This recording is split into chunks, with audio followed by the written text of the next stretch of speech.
नमस्कार दोस्तों। 10th lesson जिसका नाम द ट्रिब्यूट, उसके बारे में हम बात कर रहे थे और उसका मुख्य जो चरित्र था, पात्र था बाबुली, जो आज अपने गांव की तरफ वापस जा रहा है क्योंकि उनके घर पे उसकी भाभीयों में लड़ाई हो गई है। तो आज उसके घर का बंटवारा होने वाला है।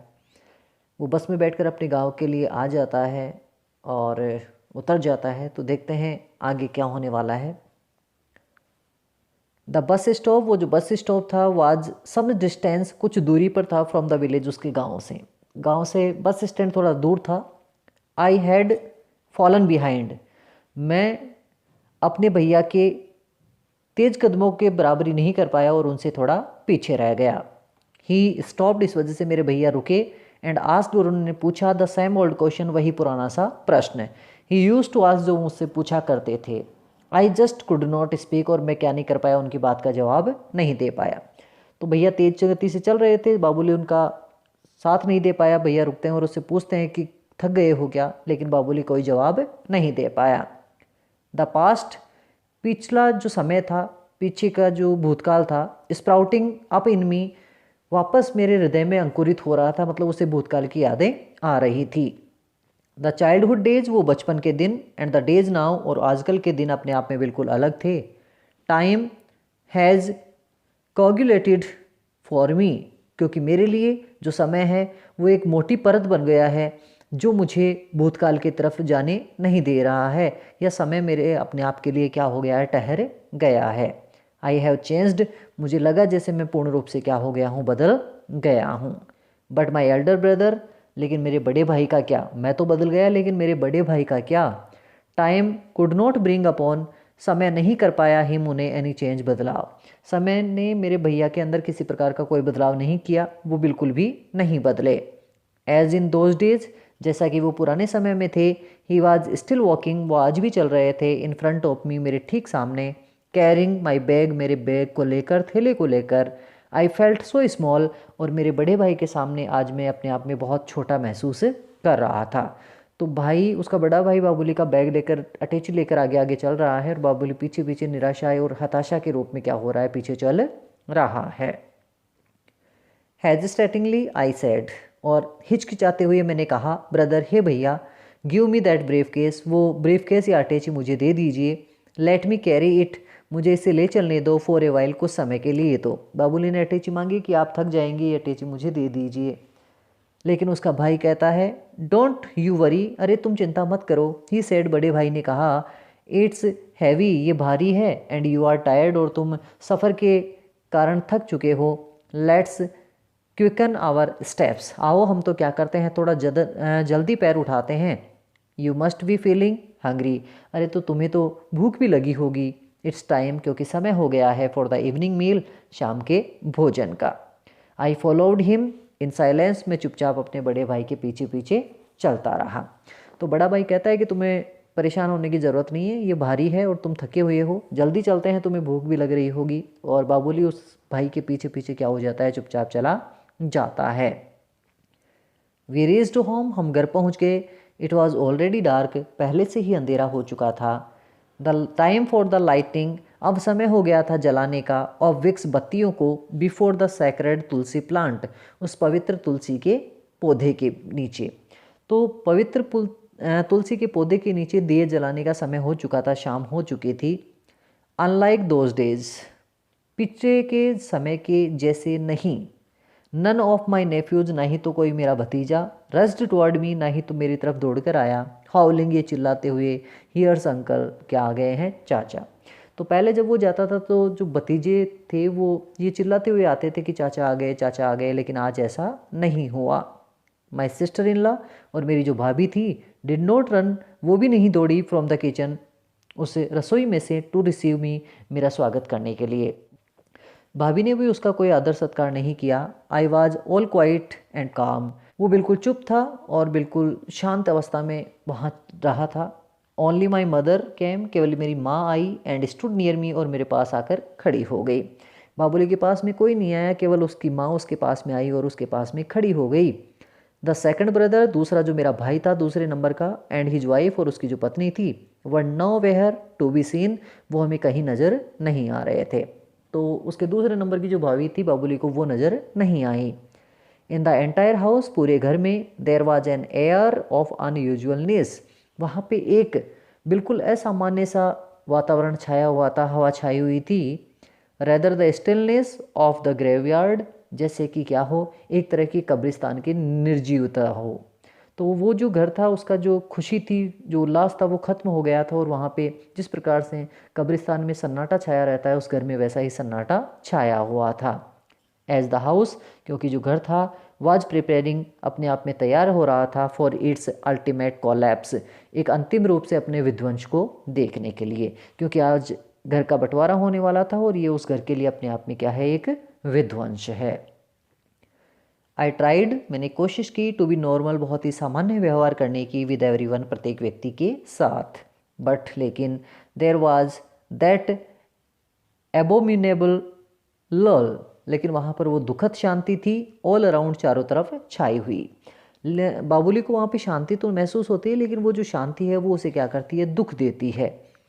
माई सेकंड ब्रदर, मेरा जो दूसरा नंबर का वो जो भाई था, एंड इज वाइफ, और उसकी जो पत्नी थी, इन स्पाइट, के बावजूद, ऑफ देयर प्रेजेंस, अपनी उपस्थिति के, एट होम, घर पर होते हुए भी, हालांकि मेरा दूसरे नंबर का भाई और उसकी पत्नी घर पर ही थे, लेकिन उनके वहाँ होते हुए भी शोड नो इमोशन, उन्होंने किसी प्रकार का कोई भाव मेरे प्रति वहाँ नहीं दिखाया।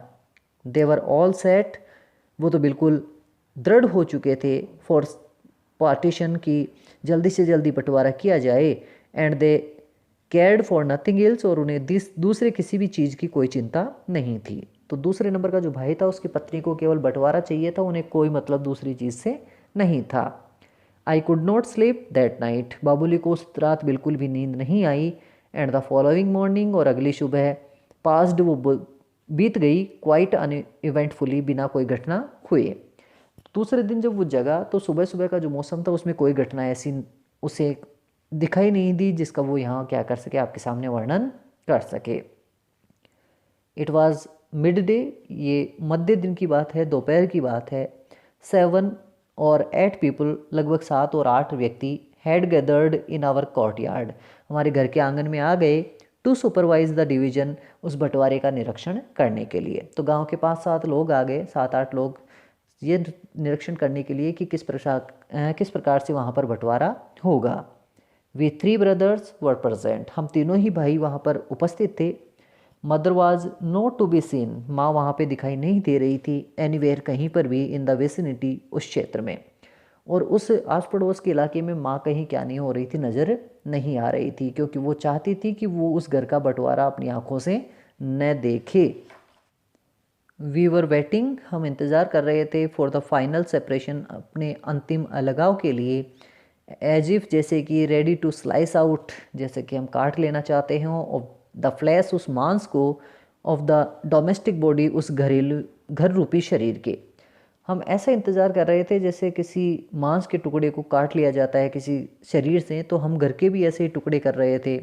विच आवर पेरेंट्स, जिस घर को हमारे माता पिता ने, हैड नरिश्ड, लालन पालन संभाला था, एंड सिंस द डे, उसी दिन से, ऑफ देयर मैरिज, उनकी शादी के दिन से। तो जिस घर को हमारे माता पिता ने शादी के पहले दिन से संभाल कर रखा है, संजा कर रखा है, आज हम उसके टुकड़े करने वाले थे। एंड देन, और तब, वी वुड रन अवे, और तब हम इसका बंटवारा करके भाग जाएंगे, इन 3 डिफरेंट डायरेक्शंस, 3 अलग अलग दिशाओं में, क्लचिंग ए पीस ईच, और प्रत्येक व्यक्ति एक एक टुकड़ा क्या कर लेगा, अपने हाथ में ले लेगा। तो ऐसा सोचकर जो बाबुली है वो अत्यधिक दुखी हो जाता है कि किस प्रकार से उनके माता पिता ने घर को संभाला था और आज वो क्या करने वाले हैं, उसके टुकड़े करने वाले हैं। All the household articles, घरेलू जितना भी सामान था, were heaped in the family courtyard, वो घर के आंगन में क्या कर दिया गया, एक ढेर के रूप में लगा दिया गया। तो सारी चीज़ें घर की वहाँ पर इकट्ठी कर दी गई। There were to be divided, उन चीज़ों को बांटा जाना था, इनटू 3 पार्ट्स, 3 भागों में।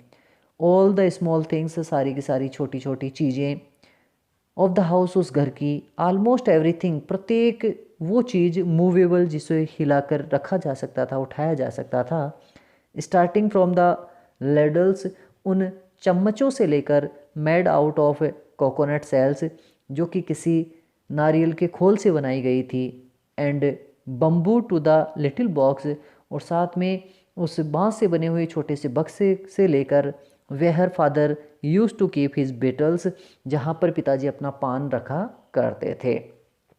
तो कोकोनट सेल से बनी हुई जो लेडल्स थी, जो चम्मचें थी, वो भी वहाँ पर रखी गई, और साथ में बांस से बनी हुई वो एक छोटा सा बक्सा जिसमें पिताजी अपना पान रखा करते थे, वो भी वहाँ पर बंटवारे के लिए क्या कर दी गई, ले आई गई। द एक्स, वहाँ पर वो कुल्हाड़ी भी थी, एंड द ओल्ड रेडियो, और वो पुराना रेडियो सेट भी था। टू हैड बीन प्रोड्यूस्ड, उसे भी वहाँ पर क्या किया गया, लाया गया। तो एक कुल्हाड़ी भी लाई गई और एक रेडियो भी लाया गया। ए लॉन्ग लिस्ट, एक बहुत लंबी सी list of all the items, इन सारी चीज़ों की वाजमेड बनाई गई, और एक लिस्ट बना ली गई कि क्या क्या चीज़ें वहाँ पर थी। नथिंग वाज स्पेयर्ड, कोई भी ऐसी चीज़ वहाँ नहीं थी जिसे छोड़ दिया गया हो। Neither the dhinki wooden rice crusher, और उस लकड़ी की बनी हुई मूसली को भी क्या नहीं किया, छोड़ा नहीं गया, वो भी वहाँ पर ले आई गई, जिसे धिनकी यहाँ पर कहा गया है। Note the little figures of family idols, और साथ में घरेलू जो मूर्तियाँ थी उन्हें भी वहाँ पर उस ढेर में लाया गया, जिससे कि उनका भी क्या किया जा सके, बंटवारा किया जा सके। आयसा, मैंने देखा, माई एल्डर ब्रदर, मेरा बड़ा भाई, राइज की वहाँ से क्या हुआ, उठा। उसका बड़ा भाई वहाँ से अपनी जगह से उठता है। ही स्टॉप्ड, वो रुका, फॉर ए मोमेंट, एक क्षण के लिए, near the pile of the things, उन चीज़ों के ढेर के पास, एंड अनफास्टेंड द स्ट्रिप, और उसने वह फीता खोला, ऑफ हिज रिस्ट वॉच, अपनी कलाई की घड़ी का, and placed it on the heap, और उस ढेर के ऊपर उस घड़ी को रख दिया, विद अदर थिंग्स, दूसरी चीज़ों के साथ। तो भाई अपनी जगह से खड़ा होता है बड़ा भाई, और अपने हाथ पर जो कलाई घड़ी थी वो उसे खोलता है, और उन चीज़ों का जो ढेर लगा हुआ था उस ढेर के ऊपर क्या कर देता है, उस कलाई की घड़ी को रख देता है। परहैप्स, शायद, ए tier trickled down his cheek, ऐसा करते हुए ऐसा लगा जैसे बड़े भाई की आंखों से एक आंसू टपक कर नीचे गिरा हो। विद ए हैवी साई, और एक बहुत गहरी आह के साथ, ही लेफ्ट द प्लेस, वह उस स्थान को छोड़कर दूर क्या हो गया, चला गया।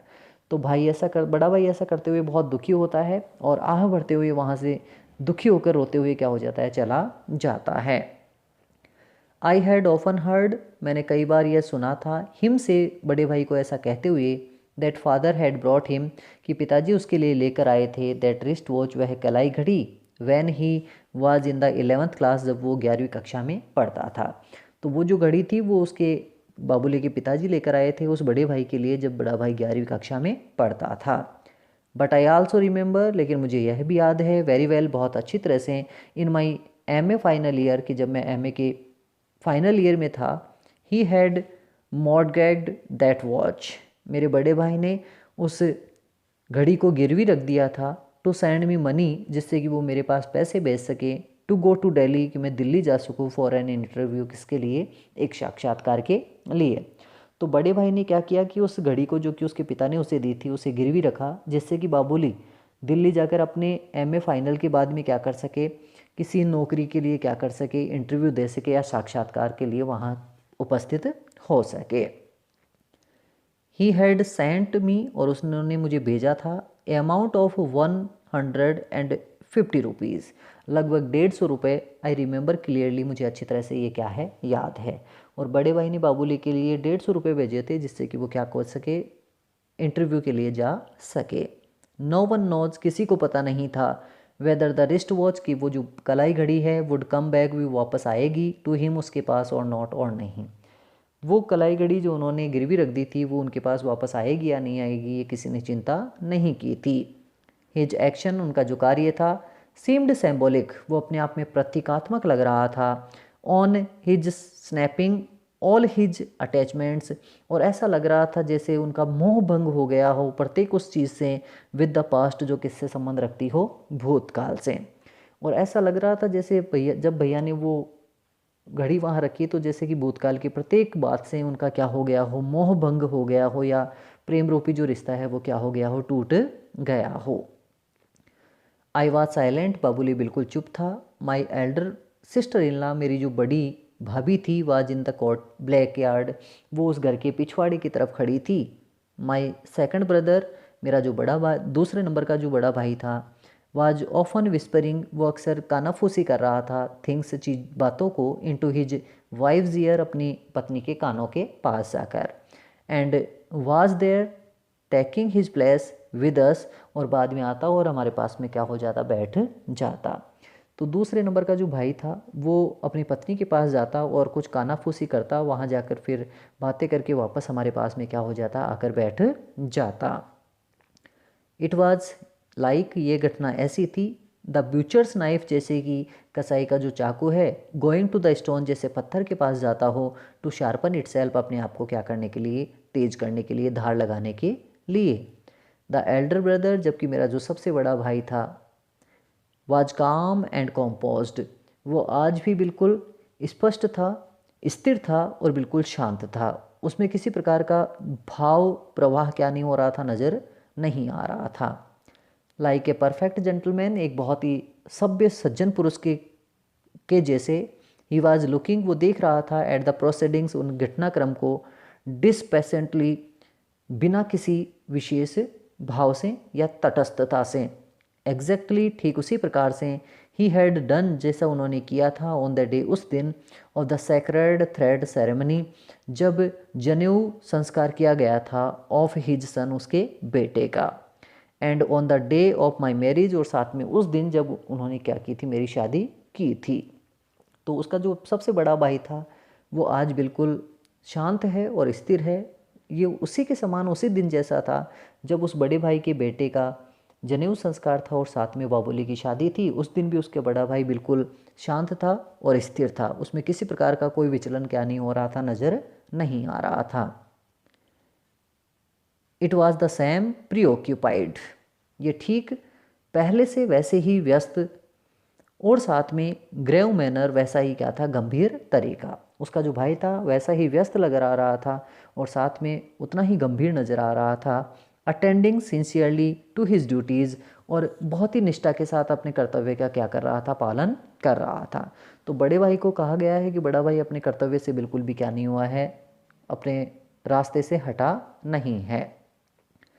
वाइल डिस्कसिंग एनीथिंग, जब कभी भी कोई बात वार्तालाप हुआ, विद माई सेकंड ब्रदर, मेरे दूसरे बड़े भाई के साथ, ही हैड द सेम काम एंड कॉम्पोज्ड वॉइस, उसने वैसी ही बिल्कुल शांतिपूर्ण और स्थिर आवाज़ में क्या दिया, जवाब। जब कभी भी दूसरे नंबर के भाई ने बड़े भाई से कुछ पूछा तो बड़े भाई ने बिल्कुल ही शांत और स्थिर आवाज़ में, स्थिर ध्वनि में अपना उत्तर दिया। Not a sign of disgust and regret, बड़े भाई की बातों में किसी प्रकार की घृणा या फिर दुख क्या नहीं हो रहा था, नज़र नहीं आ रहा था। तो बड़ा भाई बिल्कुल भी दुखी नहीं दिख रहा है, हालांकि है वो, लेकिन दिखाई नहीं दे रहा है, दिखा नहीं रहा है और किसी प्रकार की घृणा नहीं दिखा रहा है। आई रिमेंबर, मुझे यह भी याद है, द ईयर, उस दिन या उस वर्ष के बारे में, फादर डाइड, जिस रात को या जिस वर्ष में क्या हो गए थे, पिताजी चल बसे थे या मर गए थे। We had to live under a great financial strain, उस वर्ष हमारा परिवार बहुत ही आर्थिक संकट से क्या हो रहा था, गुजर रहा था। तो पिताजी जब मरे तो बाबूली का जो परिवार है बहुत ही आर्थिक संकट से गुजर रहा था। इट वाज विंटर, क्योंकि समय भी कैसा था, सर्दियों का। The chill was at its height, और सर्दी भी अपनी चरम स्थिति पर थी, बहुत ज़्यादा थी। We had a limited number of blankets, और हमारे परिवार वालों के पास जो कंबलें थीं वो भी कम थी, निश्चित थी, उपयोग से कम थी। The cold was so biting, और जो सर्दी थी वो एक तरह से शरीर को काटने वाली थी, पर्टिकुलरली एट मिडनाइट, और वो सर्दी और भी ज़्यादा बढ़ जाती थी मध्य रात्रि के समय।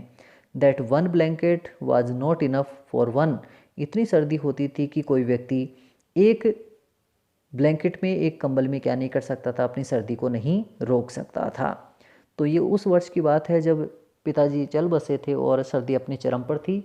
जो कंबलें थी वो लिमिटेड थी, निश्चित थी, और इससे क्या नहीं किया जा सकता था, सर्दी को रोका नहीं जा सकता था। दैट नाइट, उस रात, I was sleeping in the passage room, मैं उस कमरे में सोया हुआ था जो कि गलियारे के पास में था।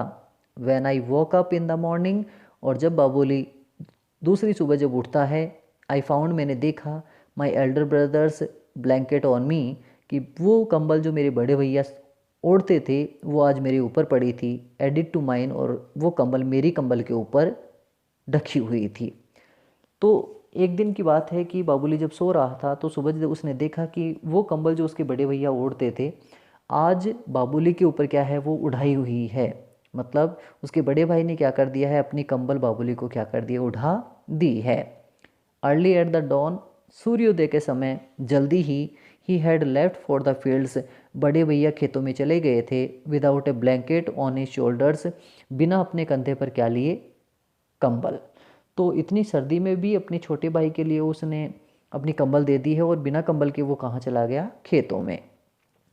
If he had been asked, यदि बड़े भाई से ये पूछा जाता, वाई कि आपने ऐसा क्यों किया, अपनी कंबल उसे क्यों दे दी, he would have surely said, बड़े भैया निश्चित रूप से ये कहते इन हिज यूजुअल मैनर, अपने स्वाभाविक तरीके से, that he did not feel the cold, कि बड़े भैया को क्या नहीं लग रही है, सर्दी नहीं लग रही है। तो जब कभी भी बड़े भैया से पूछा जाता कि तुमने अपनी कंबल को बाबुली को क्यों उड़ा दिया, तो निश्चित रूप से बड़े भैया ये कहते कि मुझे क्या नहीं लग रही है, सर्दी नहीं लग रही है। नाउ, आज, I have a comfortable income, Babuli सोच रहा है कि आज मेरे पास पर्याप्त आमदनी है, मेरे पास काफ़ी पैसे हैं। यट फिर भी, it had never occurred to me, मुझे ऐसा कभी भी नहीं लगा, कभी मैंने सोचा ही नहीं, टू थिंक ऑफ बाइंग, कि कभी मैं खरीदूँ एनी वार्म क्लॉथ, कोई गर्म कपड़ा, फॉर माई एल्डर ब्रदर, अपने बड़े भाई के लिए। बाबुली को लगता है कि उसके पास पैसे होते हुए भी आज तक उसने अपने बड़े भाई के लिए क्या नहीं किया है, कोई गर्म कपड़ा नहीं खरीदा। ही इज स्टिल सेटिस्फाइड, मेरा जो बड़ा भाई है वो आज भी संतोषप्रद जीवन जी रहा है, एंड हैप्पी, और खुश है, विद दैट, उस चीज़ के साथ, ओल्ड टेटर्ड ब्लैंकेट, उस फटी हुई कंबल के साथ भी, that he had covered me with once, जिस कंबल को उसने मुझे क्या कर दिया था, एक बार उड़ा दिया था। तो बड़े भाई के पास आज भी वो कंबल है, वो फटी पुरानी कंबल, जिस कंबल को उस बड़े भाई ने कभी किसको उड़ाया था, बाबुली को। द सेम ब्लैंकेट, वही कंबल, वाज देयर बिफोर मी, अब मेरे सामने आ गई, with all the other things, उन दूसरी सारी चीज़ों के साथ। मतलब आज बंटवारे में उस कंबल को भी रख दिया गया है जो कभी बड़े भाई ने बाबुली को क्या की थी, उड़ाई थी। तो उस कंबल को देखकर उसे वापस अपने भूतकाल की यादें याद आ जाती है। आई सीवर्ड विद द कोल्ड, जो बाबुली था वो ठंड से बहुत ज़्यादा कांप जाता है। एंड माई ओवन इनग्रेटिट्यूड, और अपनी अकृतज्ञता के कारण भी क्या हो जाता है, वो कांप जाता है कि वो अपने बड़े भाई का जो एहसान था वो क्या नहीं कर पा रहा है, चुका नहीं पा रहा है। द प्रोसेस ऑफ डिवीज़न, बंटवारे का जो कार्यक्रम था, घटना थी, वाज फाइनली ओवर, अंततः क्या हो गई, पूरी। तो अंततः घर का बंटवारा हो जाता है। देखते हैं कैसे बंटवारा होता है।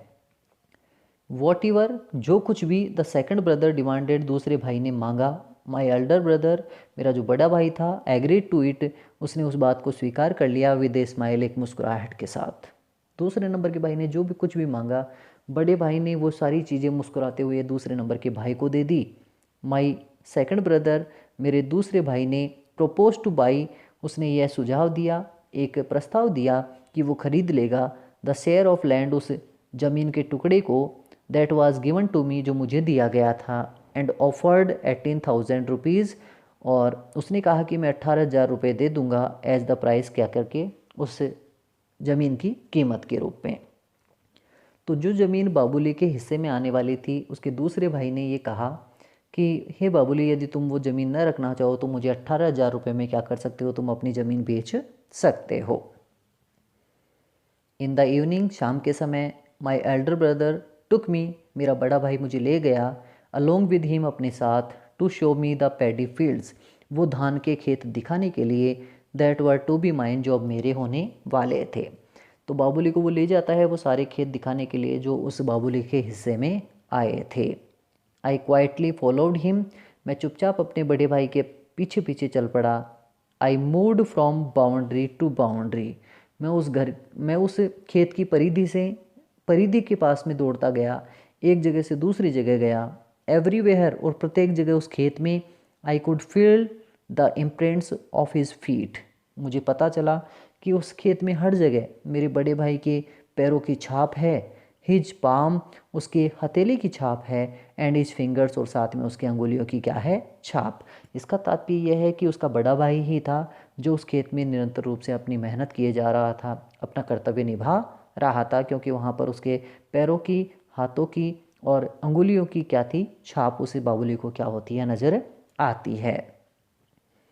On the bottom of the paddy fields, और उस धान के खेतों के सीने के ऊपर स्पार्कल द पर्ल्स, वो मोती चमक रहे थे, of my elder brothers sweat, मेरे बड़े भाई के पसीने के। और जबकि सर्दियों का मौसम था तो बड़े भाई ने जितनी मेहनत की थी, उस बड़े भाई की मेहनत के कारण जो फसलें थी उनके ऊपर ओस के जो बूंदें थी वो ऐसे चमक रही थी जैसे कि क्या हो, वो अपने आप में कोई मोती हो, और साथ में फसल क्या हो रही थी, ऐसा लग रहा था अब की बार अच्छी होने वाली है। He was showing me the fields, मेरा बड़ा भाई मुझे खेत दिखा रहा था कि ये तुम्हारा है, ये तुम्हारा है। As a father would introduce, जिस प्रकार से कोई पिता जानकारी करवाता है ए स्ट्रेंजर, एक अजनबी आदमी की, टू फैमिली मेम्बर्स, परिवार के सदस्यों से। तो जब कभी भी घर में कोई अजनबी आदमी आता है तो परिवार का जो मुखिया होता है वो साधारणतः लोगों से कहता है कि परिवार वालों से किसी व्यक्ति का संपर्क करवाता है, उसकी जानकारी करवाता है। उसी प्रकार से उसका बड़ा भाई आज उसको उन खेतों के बारे में क्या कर रहा है, बता रहा है कि ये खेत तुम्हारा है और ये ऐसा यहाँ यहाँ तक क्या है, तुम्हारा खेत फैला हुआ है। इन द मॉर्निंग, सुबह के समय, I was to leave for Bhubaneswar, मुझे क्या करना था, भुवनेश्वर जाना था। आई हैड नो करेज, मुझ में इतना साहस नहीं था, to meet my elder brother, कि मैं क्या कर सकूँ, अपने बड़े भाई से मिल सकूँ या उनका सामना कर सकूँ। तो अगली सुबह बाबुली वापस भुवनेश्वर जाना चाहता था, जबकि अब बंटवारा हो गया था, लेकिन उसमें इतनी हिम्मत नहीं थी कि वो अपने बड़े भाई का क्या कर सके, सामना कर सके।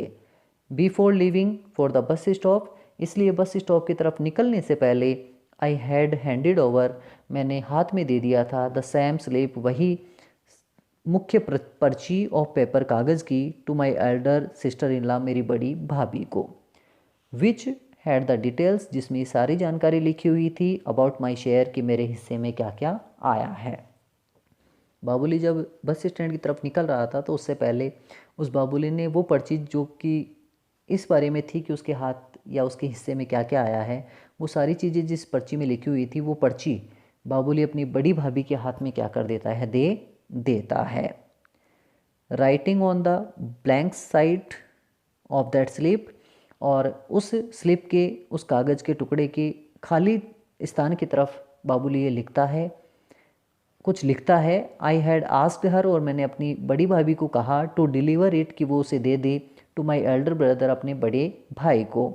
एंड स्टेटली स्लिप्ड आउट, और मैं चुपके से निकल आया ऑफ आवर हाउस, हमारे घर से। आई हैड रिटन, और मैंने उस पर्ची में ये क्या किया था, लिखा था। तो उसने अपनी बड़ी भाई से कहा कि तो उसने अपनी बड़ी भाभी से कहा कि ये जो पर्ची है जो मैंने तुम्हें दी है, ये बड़े भैया को दे देना। और बाबुली ने उस पर्ची के ऊपर कुछ क्या कर दिया है, लिख दिया है। अब ऐसी क्या बात थी जो बाबुली उस पर्ची में लिखकर अपनी भाभी को देकर आया है, अपने बड़े भाई को देने के लिए, देखते हैं। What shall I do with the land, हे भैया, हे ब्रदर, हे भैया, हे मेरे बड़े भैया, मैं उस ज़मीन का क्या करूँगा। यू आर माई लैंड, आप ही तो मेरी ज़मीन हो। फ्रॉम वेयर, जहाँ से, I could harvest everything in life, मैंने अपने जीवन में सब कुछ क्या किया है, प्राप्त किया है, या जो फसल मैंने क्या कर ली है, काट ली है। बाबुली कहता है कि आप ही मेरी ज़मीन हो, जिस ज़मीन पे से मैंने अपने जीवन में सब कुछ फसल काटी है, या जो मैं काटूँगा या मैं काट सकता हूँ। I need nothing save you, मुझे आपके अलावा कुछ नहीं चाहिए। एक्सेप्ट दिस, आप इस ज़मीन को स्वीकार कर लेना प्लीज़, कृपया। इफ़ यू डिनाई, यदि आप उसे अस्वीकार करेंगे, आई शैल नेवर शो, मैं नहीं दिखाऊंगा, माई फेस, मेरा चेहरा, टू यू अगेन, आपको दोबारा से। और बाबुली कहता है कि आप ही मेरी ज़मीन हो जहाँ से मैं सब कुछ प्राप्त कर सकता हूँ, मुझे आपके सिवाय इस जीवन में कुछ नहीं चाहिए, कृपया आप इस ज़मीन को स्वीकार कर लीजिएगा। यदि आप मना करेंगे, डिनाई करेंगे, तो मैं अपना चेहरा ज़िंदगी में कभी भी आपको वापस नहीं दिखाऊंगा। और बाबुली अपना नाम बाबुली लिखकर क्या कर देता है, अंततः इस जो पत्र है उसको क्या कर देता है, विराम दे देता है या अंत कर देता है।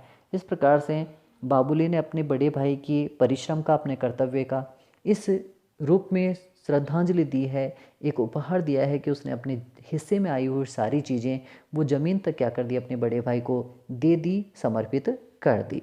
तो एक बहुत ही मार्मिक पारिवारिक कहानी है जो हमें मानवीय मूल्यों की ओर एक निर्देश देती है और हमें कहती है कि हमें परिवार के प्रति बहुत ही सम्मानपूर्ण और अपना एक सहयोगात्मक दृष्टिकोण क्या करना चाहिए, अपनाना चाहिए।